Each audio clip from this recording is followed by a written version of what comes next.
Hey, everybody, welcome to Real Mob Stories with James Proctor. Today, I'm going to give you my thoughts on the first episode of the burner John Gotti Jr. podcast.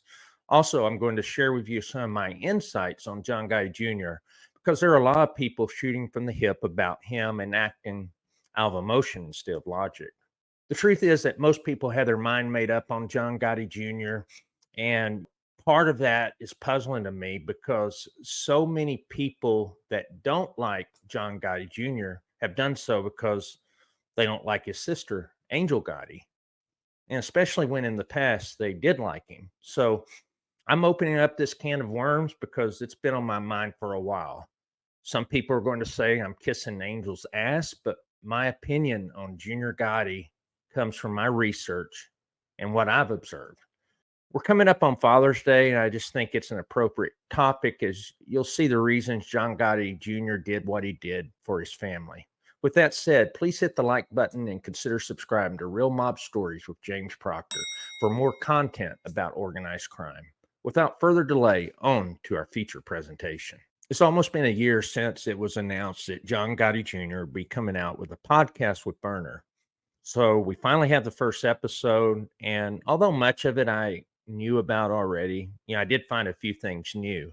Most of all, I have a deeper appreciation for both guys, both Burner and John Gotti Jr. What I see is that both men are guys that overcame adversity. Burner overcame cancer while John Gotti Jr. overcame leaving the mob and persevering through 5 trials. Some people are critical of Burner because he has a pot business. Like I said, I don't partake of it. And also, I don't drink alcohol. But personally, I would say alcohol is much worse than pot. There are proven medicinal purposes for pot. And although I think most people take pot to get high, there are some benefits of it. Alcohol has destroyed more lives than any other substance, in my opinion.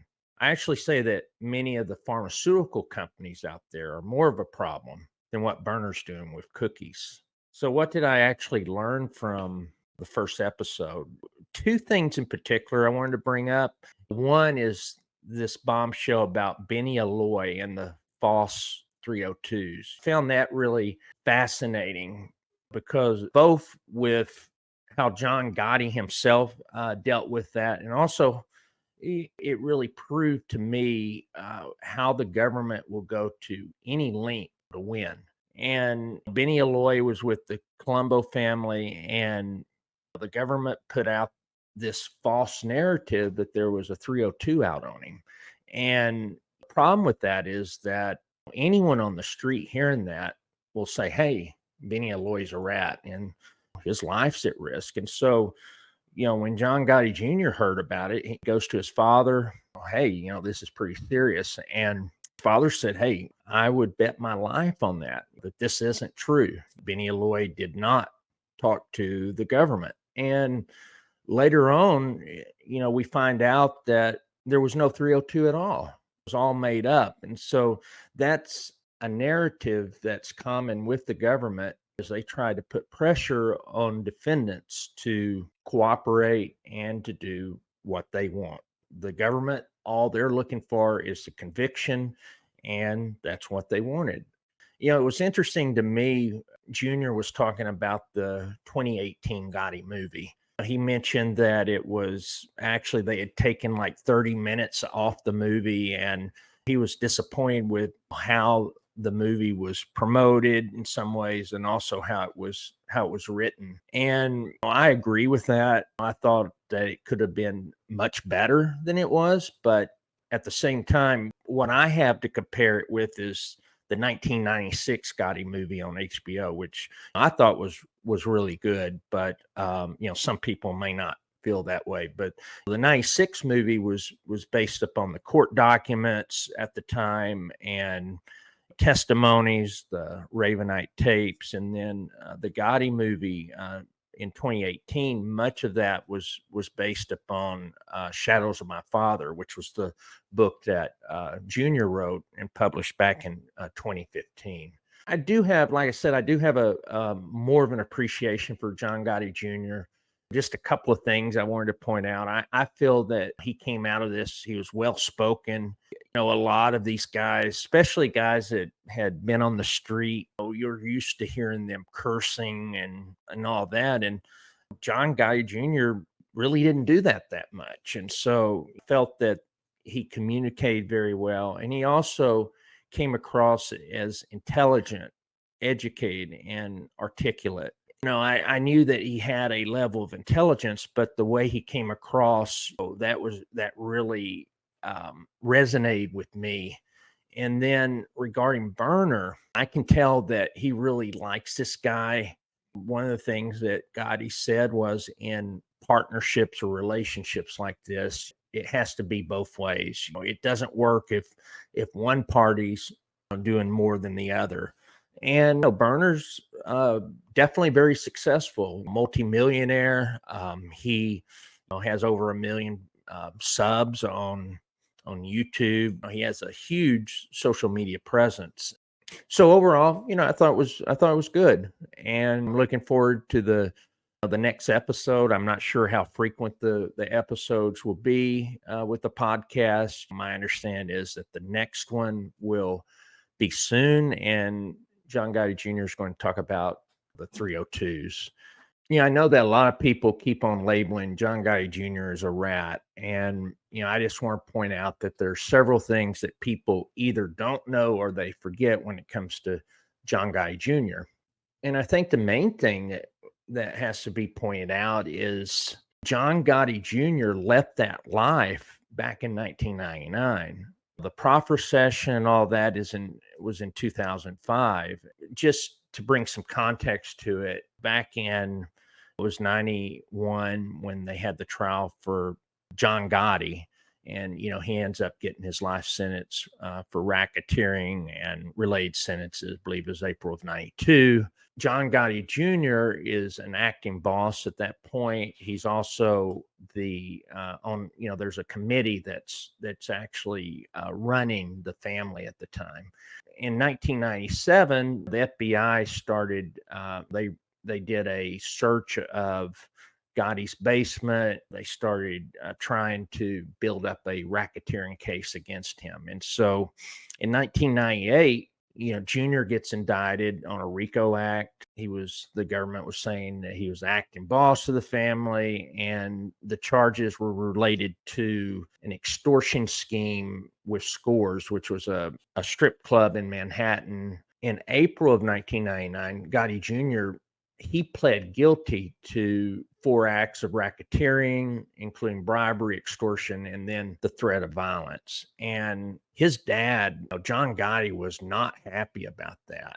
Junior actually talked to his dad about it, and Junior was saying, "Hey, I got to make this plea because I just want the government to leave me alone." And John Gotti said, "That's not going to happen. They're just going to continue until they have you put away." This was a point of contention between Junior and his father, but I have to give Junior Gotti credit for it because he was his own man on this.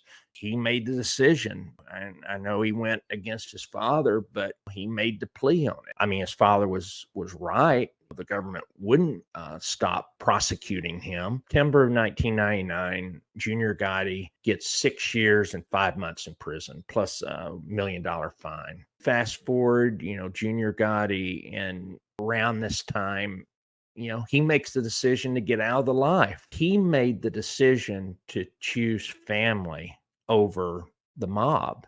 How can anyone criticize him for that? Because that was a courageous decision, because one, his father initially wasn't happy about that. His father said that he's his own man. So, he's got the decision he's going to make and live with it. But at the same time, the other problem is that you're really not allowed to leave the mob. Junior Gotti also realized that wasn't the life that he wanted to be part of. He chose family over the mob. Junior Gotti's got 6 kids. He's got grandchildren now. He wanted to build a better life than what he had. I have to commend him for that. In 2004, Junior gets charged in an 11-count racketeering indictment again. And part of this was involved in that alleged plot to kidnap Curtis Sliwa. Obviously in that first trial, they couldn't convict him. And then he goes to a second trial. He can't be convicted again. And then, it's January of 2005 is when this proffer session ends up happening. Just remember, first of all, this proffer session he had with the government, he was no longer in that life. In fact, I know that he had told Vinny Baciano and other people at NBC that he wasn't in the life. He also was telling people he didn't want any special treatment from the other prisoners. He made it known. For all intents and purposes, he was a civilian when he had that proffer session. So we're talking about the 302 and the proffer session. And those are actually two different things. They're related, but they're actually two different things. I want to explain that. So the proffer agreement, some people call it a queen for a day agreement, but what that is basically an interview between the government or the prosecution and the defendant. It's a witness interview. They'll ask questions, and it's not recorded. It's just handwritten notes that are scribbled down during the interview. Everything's dependent on what the agents and the people in the room actually heard and what they think they heard and what they remember. So what's the 302 then? So the 302 is actually the memo. That's the form that the government uses to record what took place. The 302 is going to list the name of the agents. They'll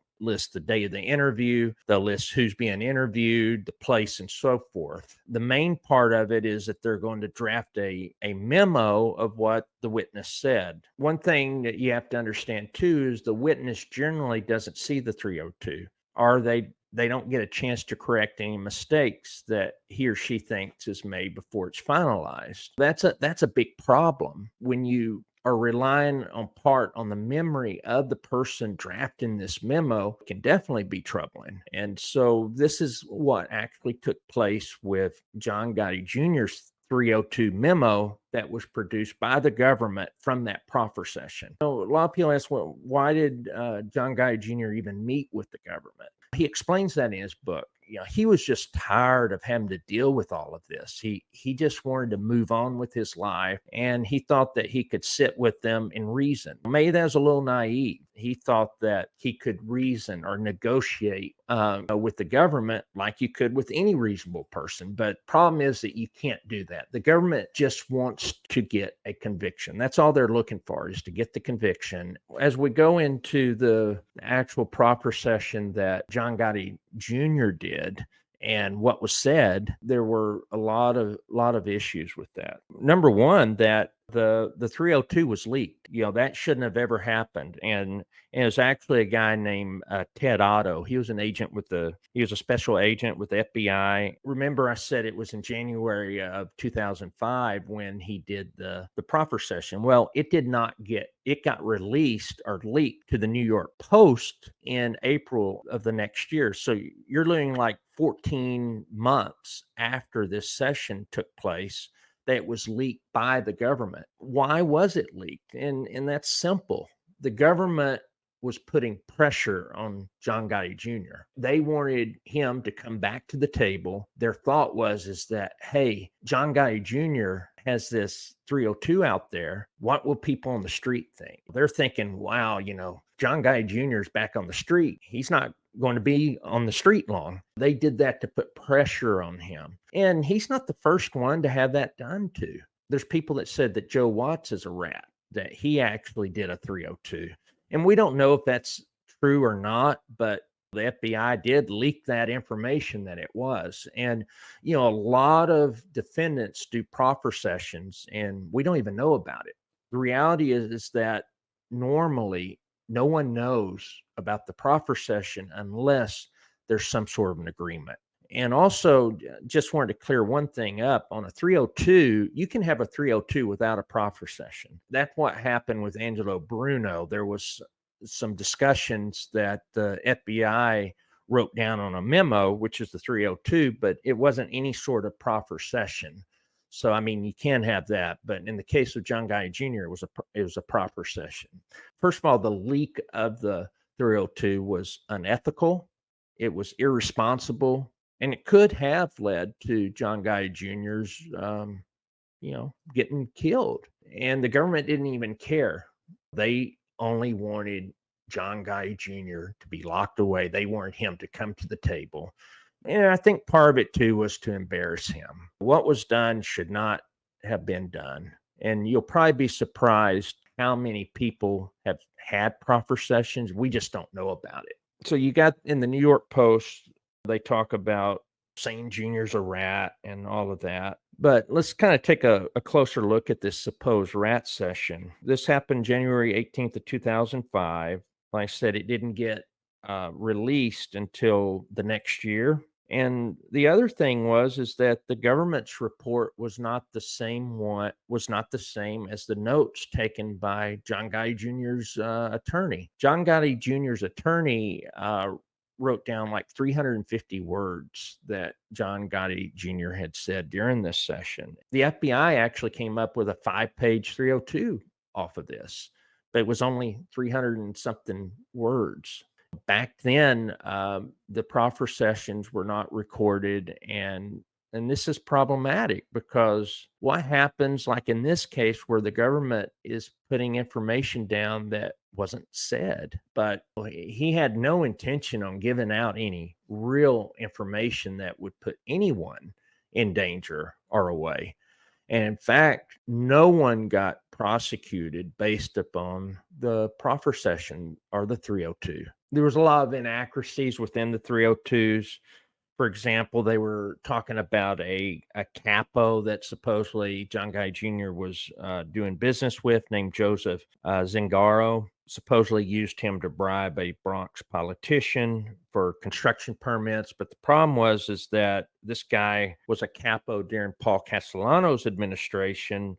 And when John Gotti was made boss in 86, the guy was shelved. What John Gotti Jr. had a problem with is that the government didn't validate information. They wrote down notes that weren't true. They could have just reviewed like Al DiArco's materials, his 302s. They would have seen that this wasn't true. Also, the De Palma tapes. They would have also been able to see how this was inaccurate.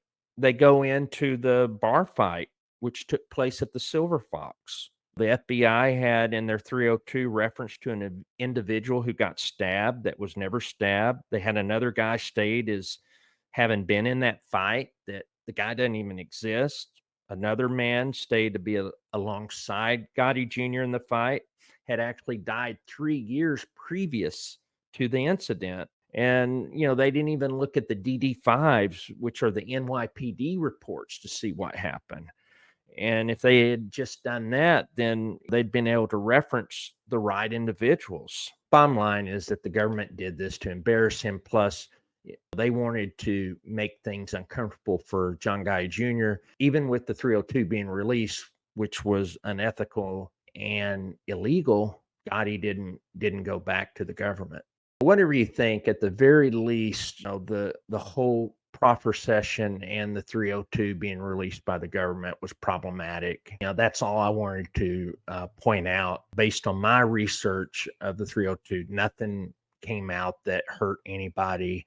It also showed prosecutorial misconduct, in my opinion. That's all I wanted to say. I wanted to give you some thoughts on the 302, hoping that maybe it gives another perspective to what happened. For me, someone choosing family over that life, I would do it too. For me, my 3 daughters, my wife, they're the most important people in my life. I can't blame a man for doing that. A real man puts his family first, and he made that decision. So, and then when you look at what he's been able to accomplish. So John Gotti Jr., yes, has been given another chance, but he's also made the most out of his chance. He's not involved in criminal activity. He's taking care of his children. He's taking care of his family. He's been able to make money, use his brand. His son is doing well in with MMA and now boxing. And so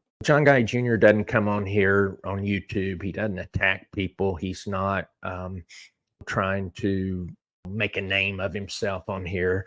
He's just taking care of his family. He's taking care of his business.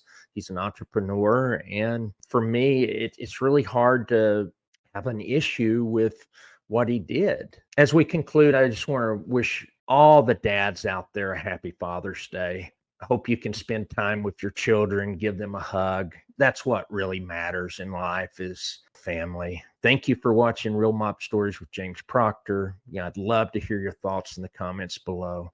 Also, please hit the like button and consider subscribing to the channel. Until next time, take care, stay safe, and God bless you always.